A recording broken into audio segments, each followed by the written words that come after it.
in these types of meetings, whatever platform you're using.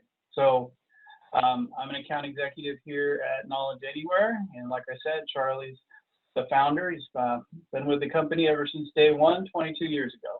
So put simply, Knowledge Anywhere, before we get into the content, we provide organizations virtual trainings for just about anything. So, you know, during the meeting, if just some quick housekeeping. During the meeting, if you have any questions or anything, just go ahead and you know, put those up there on the question bar there, and we'll see if we can get to them. But we're going to be giving you some background on how we got here.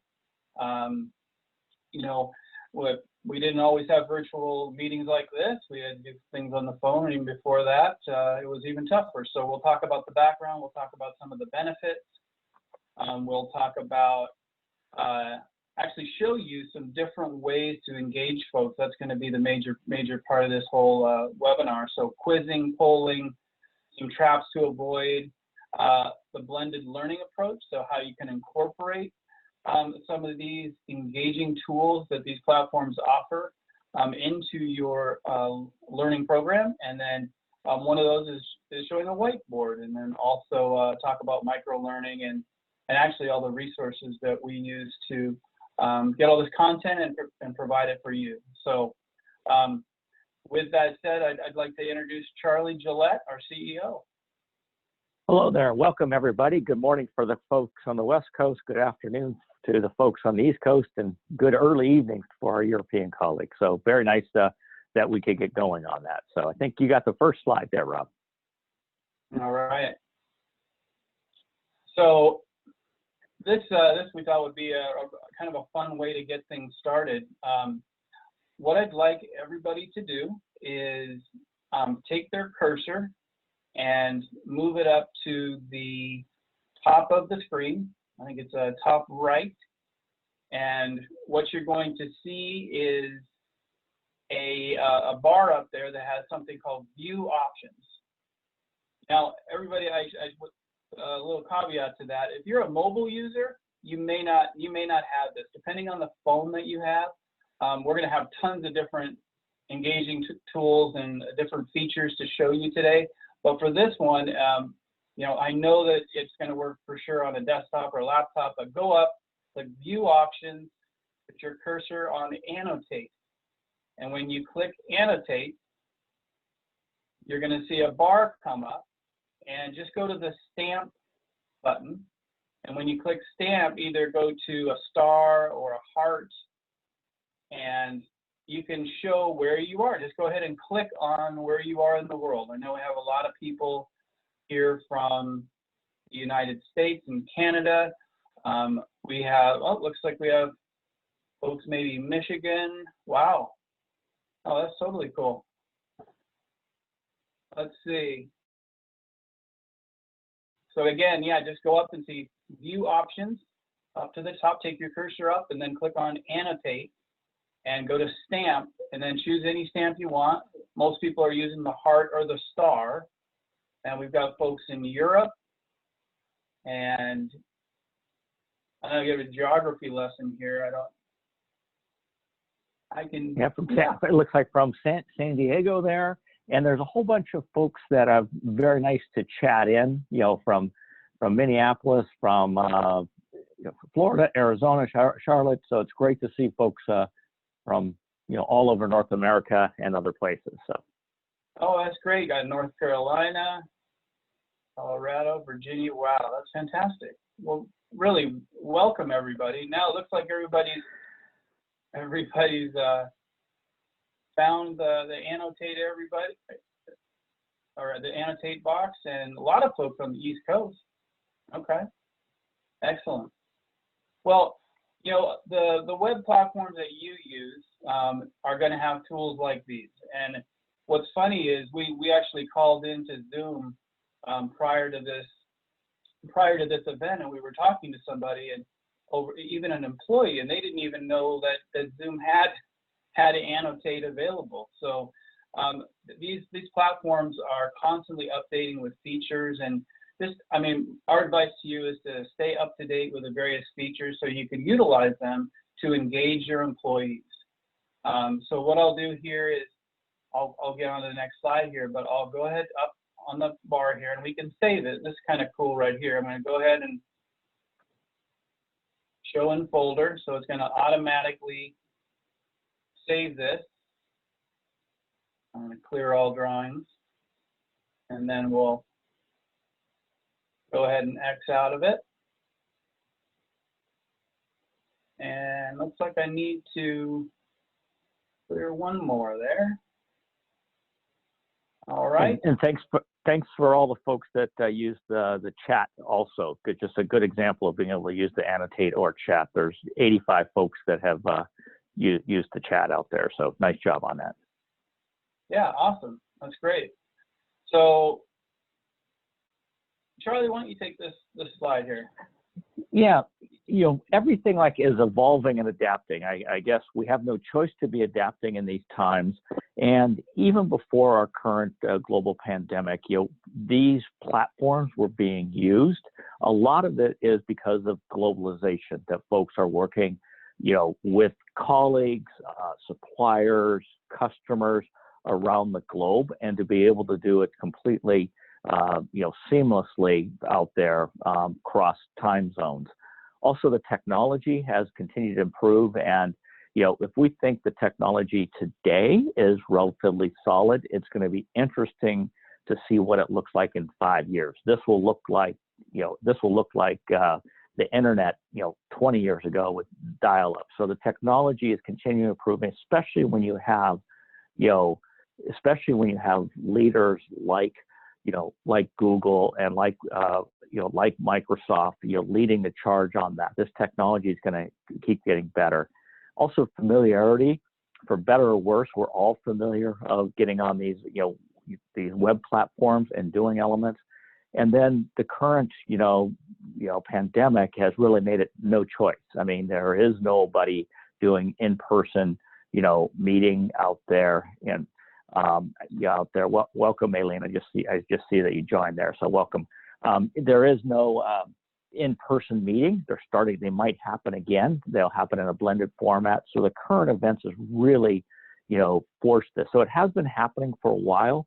The last 3 months have just exploded the use of web platforms for better or worse.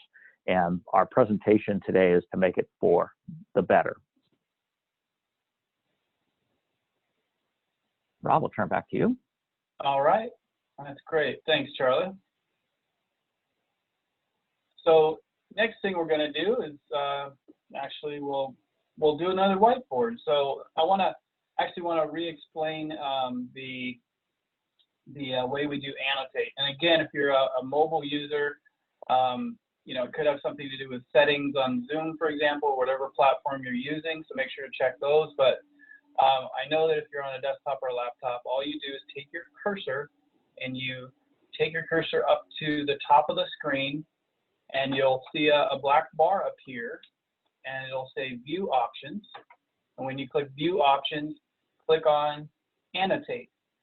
And when you click Annotate, on this particular exercise, we're gonna do a text box. So go over to the big T that says Text and click on that. And then we're going to ask you, why are you using webinars to deliver training? Why are they important to you? What drove you, to using these? Of course, the pandemic, I think that's going to be a very popular answer.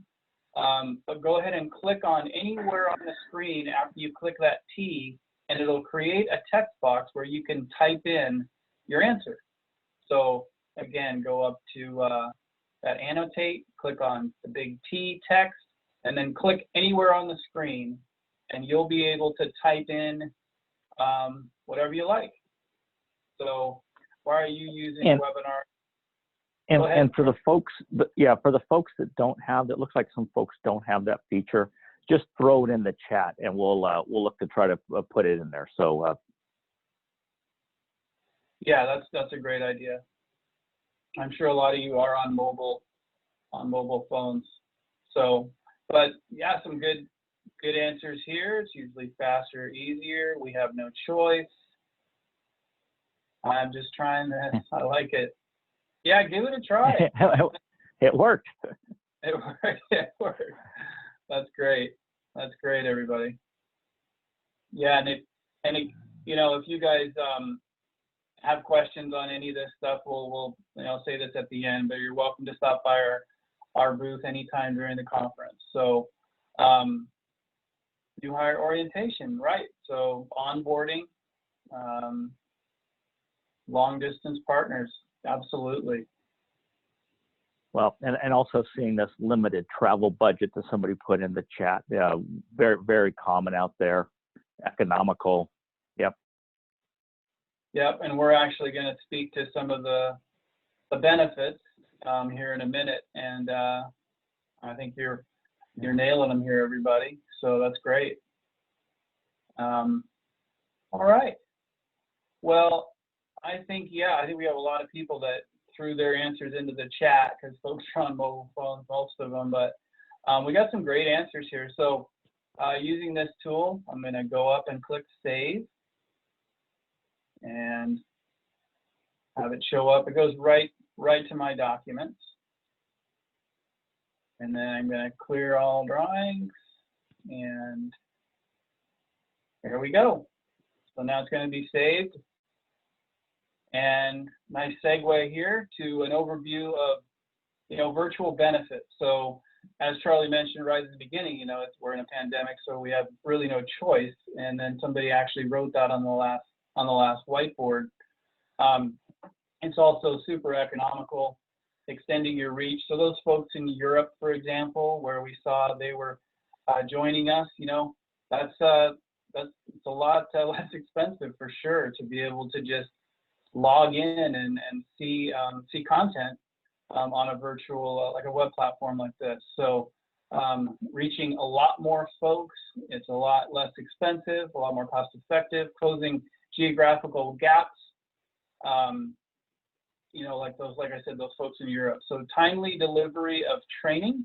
So if you have a critical issue with your business, or if you have a new product, or if you have some sort of policy change or something that's really critical, delivering it virtually is the best way. It's the fastest way. So having the ability to deliver it virtually, like in a webinar like this or a web meeting, allows you to do it right away and then record it and then send it out to those folks who didn't have an opportunity to be on the webinar. So a great way to do that, the best way.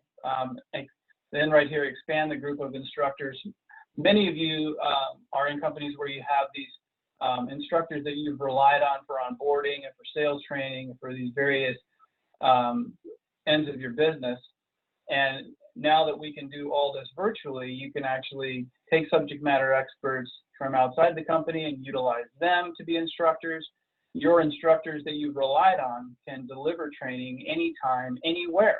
So it's actually a beautiful thing for the instructor as well. And improving the ability to audit just has to do with traditionally, especially big companies like Microsoft or some of these other big companies, the way they would create content is they develop a course, and then they'd bring somebody in, they'd hire somebody or a company to come in and then evaluate all that content and deliver the content with them and practice, and then give them feedback, and then you would get a final product after a period of time. Well, with having to do this virtually, you can do all that from your own home, quite frankly. So it's going to save you a ton of money. Logistically, it's way easier. So that's a huge benefit. And then the ability to connect multiple delivery modes. So delivering content, instead of just like in a conference room with a PowerPoint, you can deliver content virtually through a video, through a poll or a quiz, through a whiteboard, for example. We just did that. So engaging your employees with different kinds of delivery modes is going to hold their attention more. You can even do rehearsals over the phone or over a Zoom meeting or any platform, like sales rehearsal, things like that. So yeah, that's the main benefit. What I'd like to do now is actually show you a short video. This is actually less than a minute. So I'm going to pull this up real quick, and let's just take a look at kind of an interesting work at home, a challenging work from home video. This meditation is great for bringing about a sense of relaxation, well-being, and calm. So starting just quickly by breathing in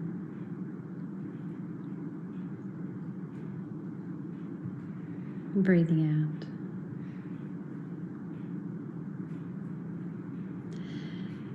And it's really challenging, I know, with children home from school and working from home, but just trying to just keep all of those distractions out of the way.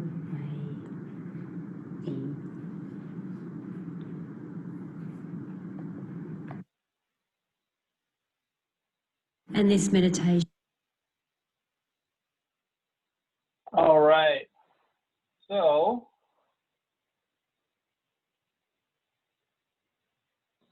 everybody, what'd you think about that video? Pretty good, huh? That was there's a ton of videos like that on YouTube. There's a whole bunch of different like funny videos like that. That was actually the most appropriate one we thought that would be appropriate. There's some other ones that you can check out for sure, Charlie. I know you and our head of marketing did a research project on that.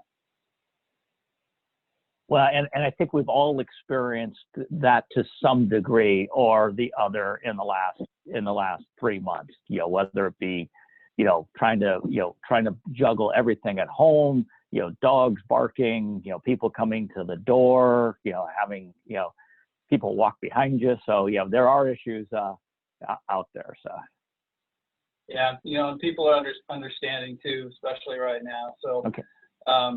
But yeah, what we'd like to do now is, what challenges have you witnessed? What have you experienced during your online trainings and meetings? So I thought it'd be kind of fun. It doesn't have to be humorous. It could be something else. But we're going to use that same whiteboard technique we did last time, and it looks like people are already figuring it out. So go up to View Options, click on Annotate, and then use the text box to type in.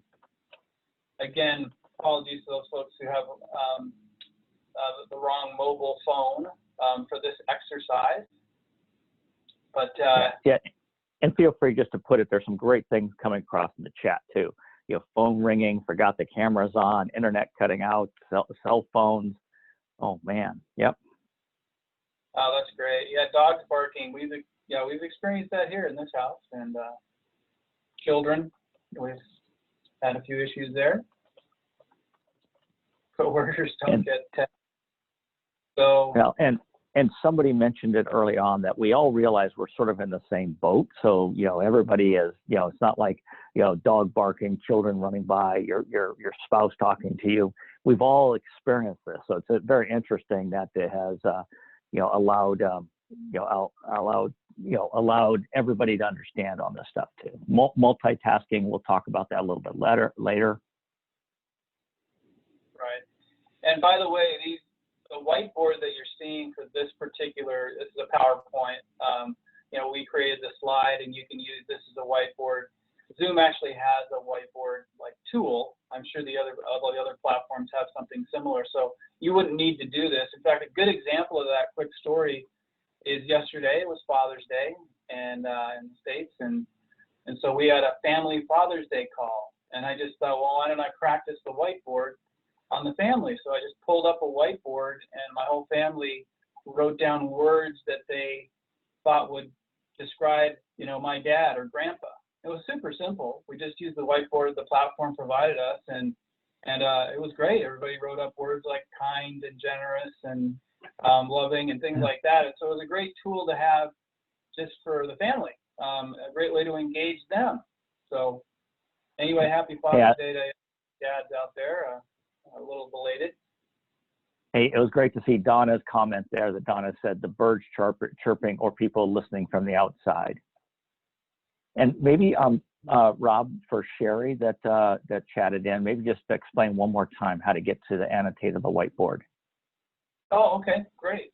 So, Ooh. Sherry, sirens from the city, that's another good one. Okay, yeah, I didn't think about that. So Sherry and everybody else who joined us a little late, just take your cursor and go up to the top of the screen. And at the top of the screen, there should be a black bar that appears that says View Options. And click on View Options, and there should be a drop down that says Annotate. Click on Annotate, and another bar will show up that has various options. The one we're using right now is the big T where it says Text. You click on the T, and then you can click anywhere on the screen. And when you do that, it'll create a text box, and then you can just type away whatever you want. So we've got some great ones here. Coworkers don't get tech, dog, lack of motivation. Great, that worked. Okay, thanks for the feedback. I love it. So yeah, definitely some challenges, but like Charlie said, everybody understands. You know, it's kind of where we're at right now, and there's a ton of benefits, but there's also challenges. So I'll go ahead and save this. And we'll clear all drawings. And we'll go on to the next slide here. Charlie, would you speak to this? Yeah, I saw Scott's note that it wasn't still working for him. So we'll, after, maybe we can troubleshoot on that. There's probably more than 5 traps to avoid when conducting a webinar.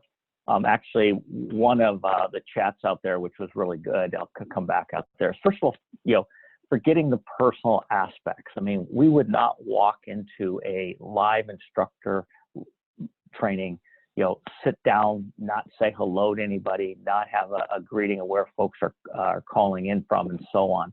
So, that's why we do these things, to try to engage folks, to try to, whatever you're doing from in-person training, to bring that over to the webinar. So if you do an icebreaker for your in-person training, or if you break out in small groups, which you can do with most of the leading platforms out there, same thing. So don't let the technology lead how it's being done.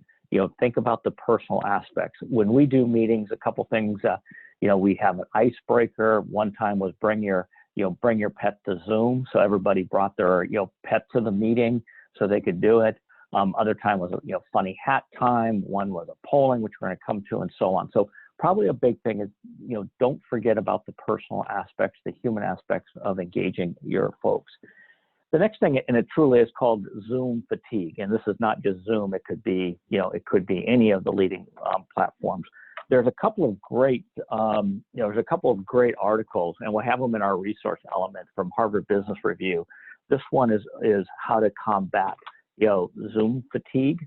And again, it's in our resource, which we'll share later. A couple things. One is, be careful, not to do true back-to-back meetings. Like HR.com did a great job starting a little bit after the hour, and we'll go for just 45 minutes or so. So with that, having smaller meetings, having breakout sessions, also encourage folks to, get up and walk around if they need to, much like it is in person. Encourage folks to go get a cup of coffee, because it can be, fatiguing. And one of the researchers said the reason for it is you would not join a meeting in person and sit 12 inches from the presenter for an hour, or see yourself on the video for an hour.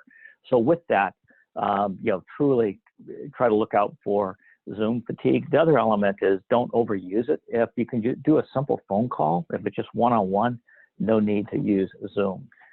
This is one on, when especially doing training, and this is regardless of the delivery mechanism, is poor content.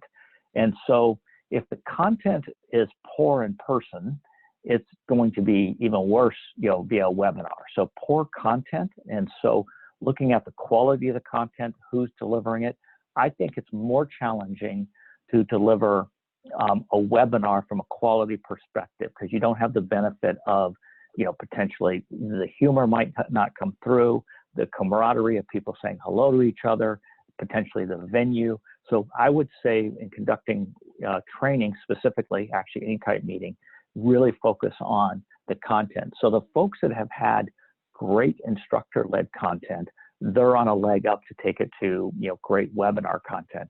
The folks that have less than optimal content, they have a twofold challenge, is to get their content shored up and take it to a webinar.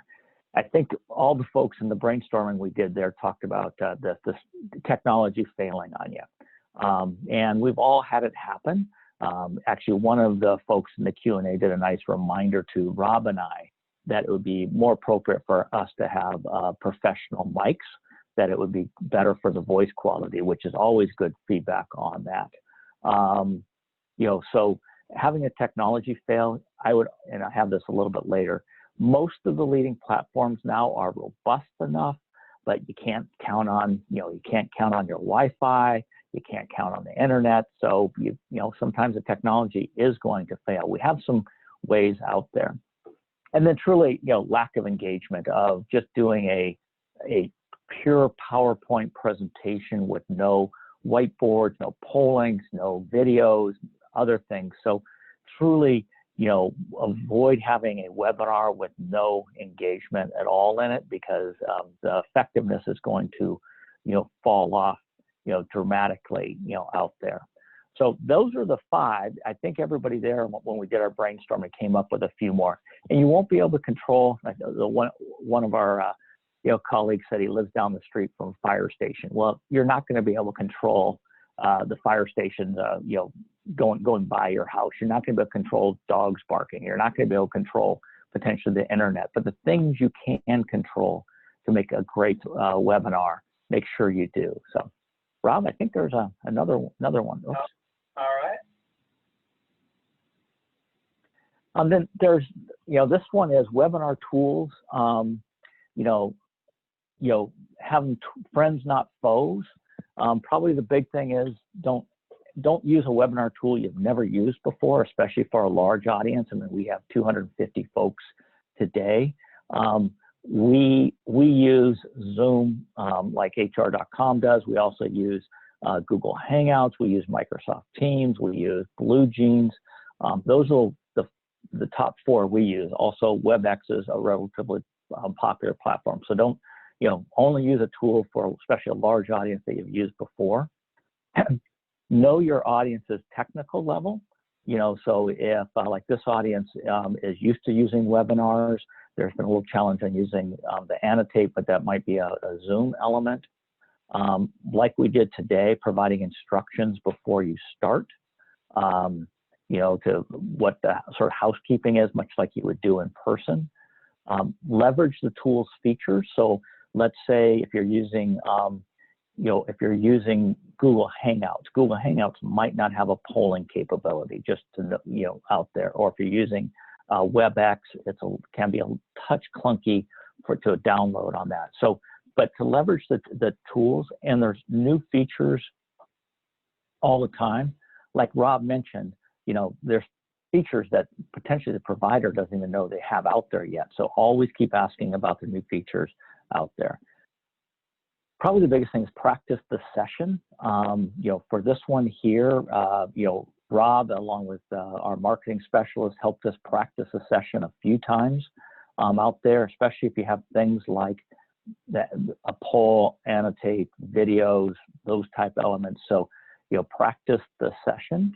And HR.com is providing this for us today, but have a facilitator, especially for a large group like this, for 250 folks to be able to keep up with the Q&A, the chat, everything else that's going on. So have a facilitator that would be out there. So again, webinar tools, they should be our friends, not our foes.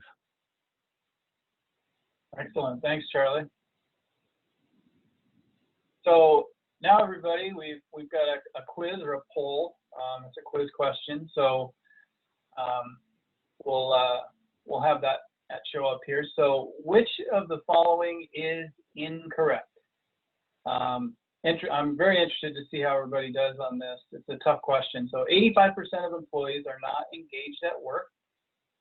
40% of employees are considering leaving their job. Low engagement costs companies $450 to $500 billion a year. Or companies with high engaged workforce are 21% more profitable. So which one do you think out there is the incorrect statement? So you just go ahead and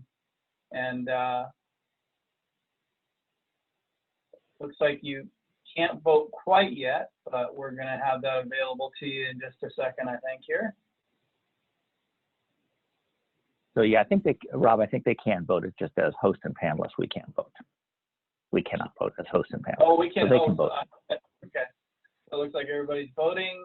That's good.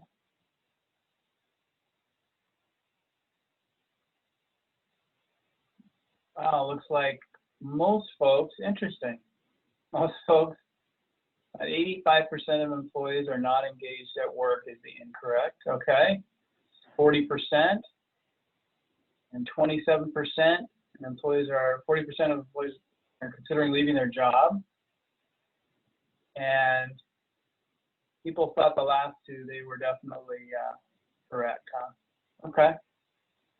Well, everybody, the actual incorrect answer was number 2.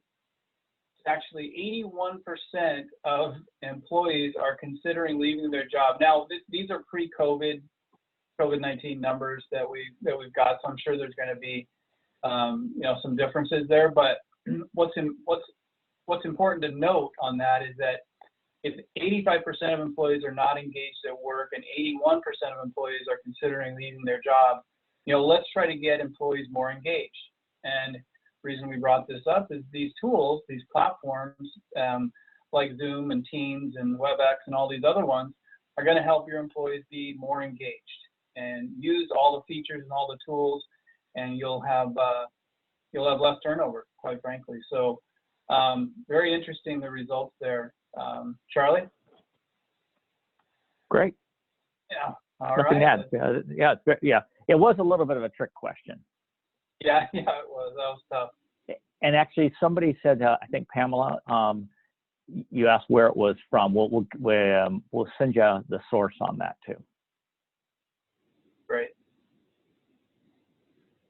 So, Charlie, can you speak to this one? Yeah, as we all look at sort of types of learners, I think this audience will know this. The folks that are visual, the folks truly are auditory, folks that really are physical in nature, folks that like to read element, and like in this presentation is to have things that are a whole bunch of those. We can't have a physical element out there, but we have other elements out there. So I'm going to go through this real quick there. All right.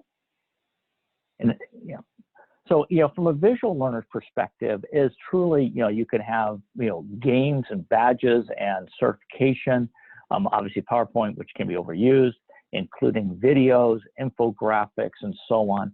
Also, something I would encourage is to use the old analog stuff, and so the analog might be for folks to do arrow up or arrow down on something.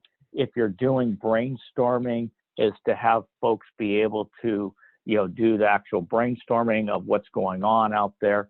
So look to use classic analog ways to engage the audience out there. Next one. And then obviously the folks like we're doing here, you're picking up probably 40% of the information by the listening. You're picking up some of it by all the visuals, but it's really key to having all of it. Probably for Rob and I, we could turn off our video after the first part of it because it can be a little bit distraction, like we did today, especially with approaching 300 folks in the meeting today, having everybody muted except for the presenter, because obviously with 300 folks, you would hear lots of dog barking and sirens and kids running through and so on. So looking at having the audio part in there all the way through, like we did today, you'd be able to listen have follow-up and so on. And then the folks that truly want to read this, I mean, this audience here is one is very research-based, is, you know, we are including articles at the end of it, also including ebooks. We could do assessments and so on. So, you know, looking at other ways of engaging it from just, you know, providing additional resources. And then, you know, just true blended learning is, you know, including polls like we did. Most platforms have polls. Most folks have video. Some of the platforms have whiteboards, even though it looks like there were some participants today that were a little bit challenged with the annotate bit, depending on what version of Zoom they had. The one article I mentioned, and there's another article that we posted, it's break up your big virtual meetings. So if this was a meeting with this folk, we would have breakout rooms that folks would go take on, you know, different discussions and come back, and Zoom has a capability. Also, the one article talks about quiet brainstorming, which is probably uncomfortable for folks on a webinar while we're all, you know, go away and, you know, think about something, come back with our brainstorming and so on.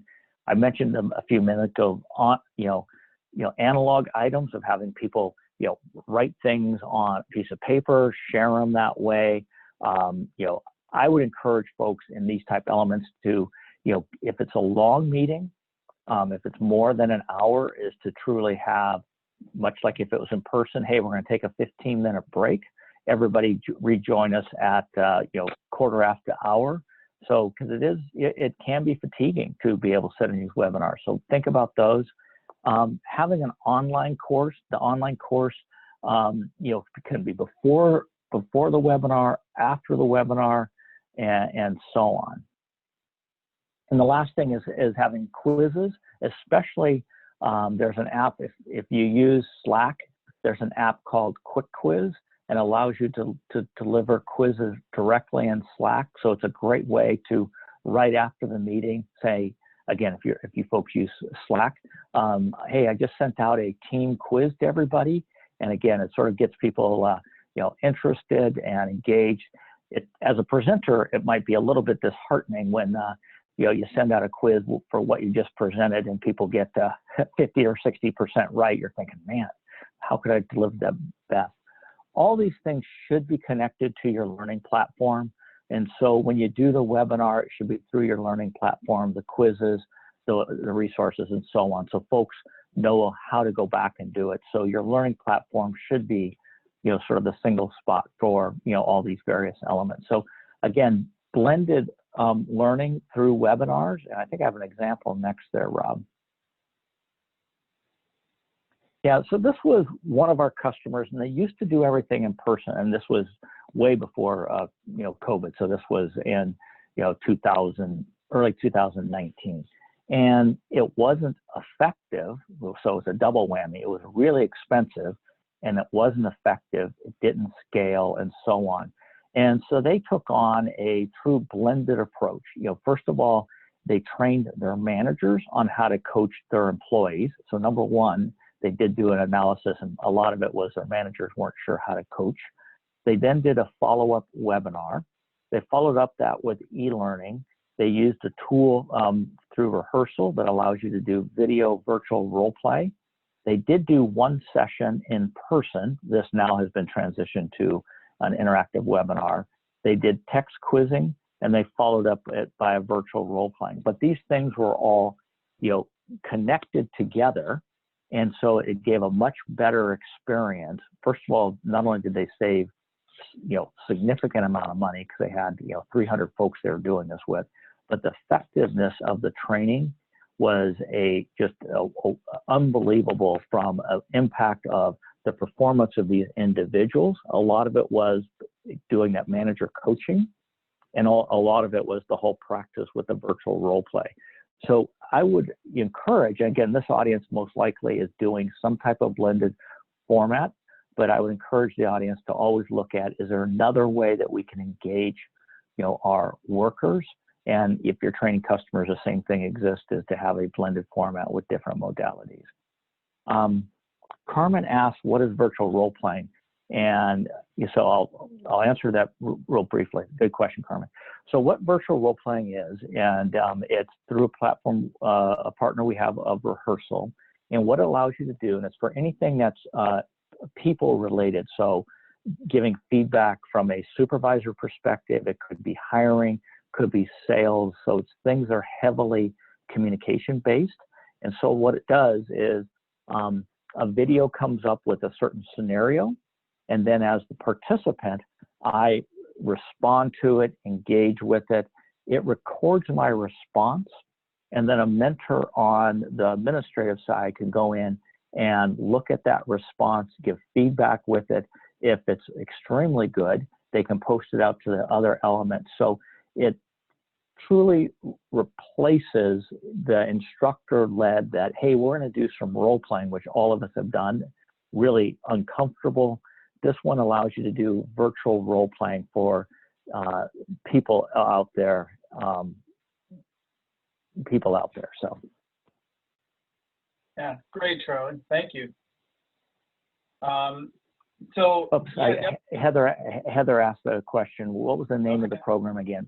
So we'll send it out to everybody. It's called Rehearsal, and they're a partner of ours. And you can either email us if you can't find it, but they really do a great job, and we engage them with our customers on a regular basis. So good question. Thanks. Yeah. Stop by our booth anytime. We'd be happy to follow up with you on that as another way to do that. So with this slide here, and we're getting towards the end, everybody, just to let you know. So we wanted to have a call to action for you. On your next webinar or training, use at least one additional engagement element that you haven't used before. Maybe some of you have used whiteboards before. Maybe you used a video before. Maybe you used, polling or quizzing. I mean, there's so many things that you can do to engage your audience, so many different ways. But on your next webinar or training, try to incorporate at least one new one. So that's a challenge for you. I know you'll be happy with the results, and so will the participants for sure. And so, with that said, we'll show you the resources here. Charlie and I really appreciate your time, but I'm going to go ahead real quick here and go into the chat before I forget, and just